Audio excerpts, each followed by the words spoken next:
लोकसभेच्या 6 जागांसाठी मतदान होतंय। मुंबईमध्ये मराठीसह इतर समाजाचं प्राबल्य आहे, त्यामुळे मराठी समाजासह इतर समाजाची मतं कोणाच्या पारड्यात पडणार यावर खरं विजयाचं गणित हे अवलंबून आहे।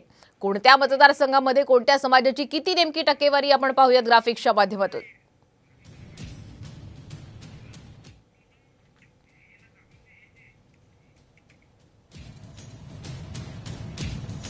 आपण मुंबई उत्तर पश्चिम लोकसभा अमोल कीर्तीकर विरुद्ध रवींद्र वायकर असा सामना रंगतोय। जोगेश्वरी पूर्व, दिंडोरी, गोरेगाव, वर्सोवा, अंधेरी पूर्व, अंधेरी पश्चिम अशी संपूर्ण हा मतदारसंघ आहे। यामध्ये टक्केवारी सुद्धा आपण पाहतोय।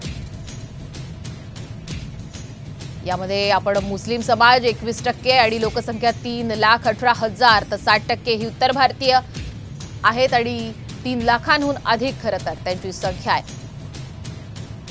तर दक्षिण भारतीय 3% आहेत आणि 1,28,000 इतकी लोकसंख्या आहे। 35% ख्रिश्चन आहेत, 41,000 त्यांची लोकसंख्या आहे।